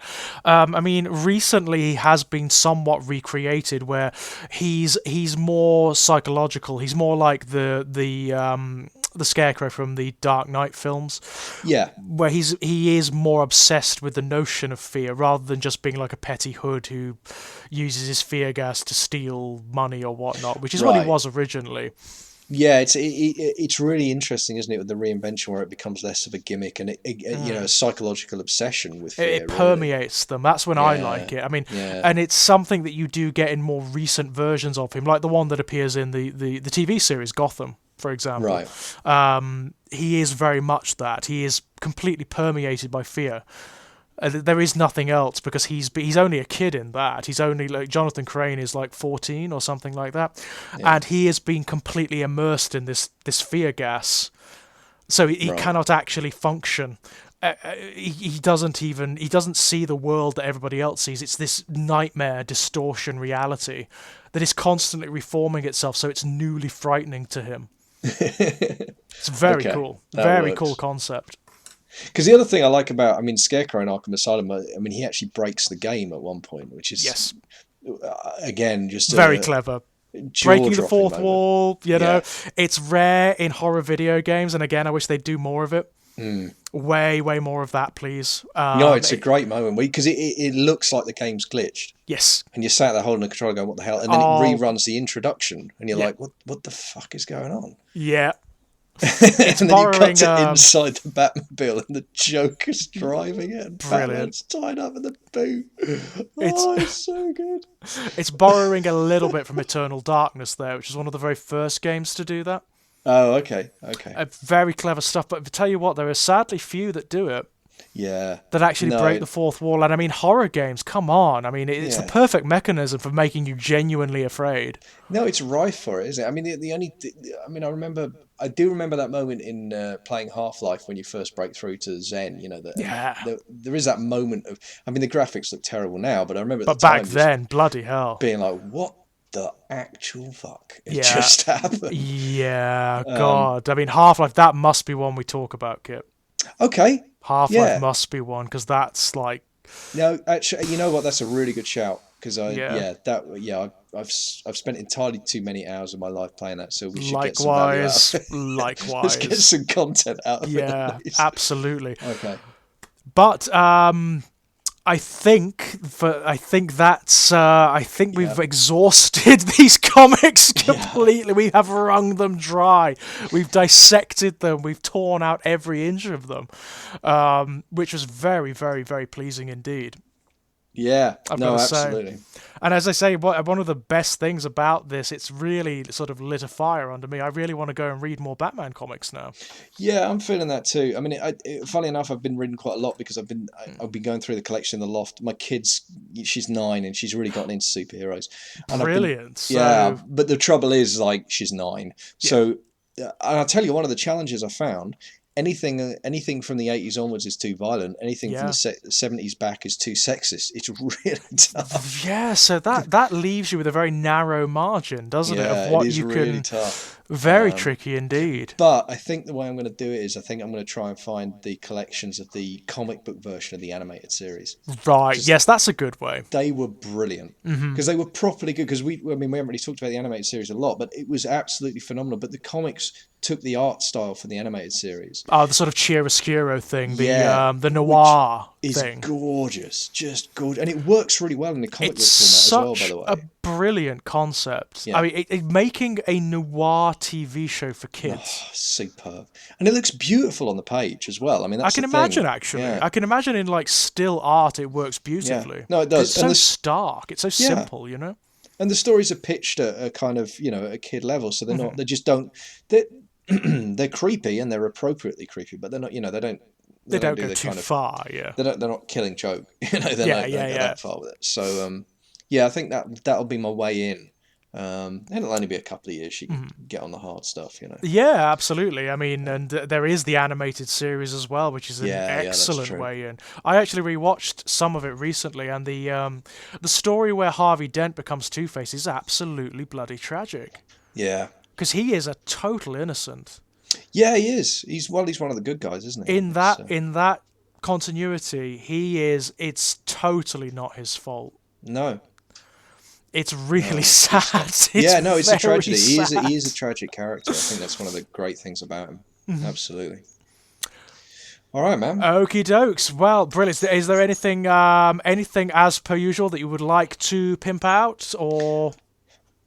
Just, I mean, if you want to keep up with what I'm doing before anyone else, go to patreon.com/kitpower, pledge $1 a month. You'll get early access to pretty much everything, whether it's podcasts or writing. So that's your best bet. Otherwise, I'm on Ginger Nuts of Horror if you want to read my non-fiction, and Amazon if you want to find my fiction. Just stick my name on Amazon.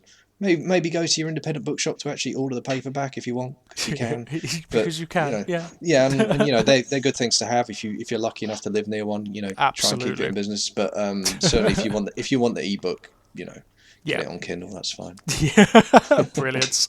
As for me, you'll find me knocking about here on the Exaggerated Elegy channel. There's all sorts of stuff going on here.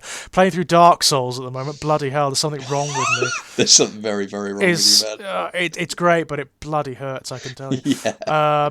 Lots of stuff over at strangeplaygrounds.com, and you can also find lots of fiction over at Amazon as well, and lots of other places. Just type in my name, you'll find stuff. Born in Blood Volume 1, go and buy it.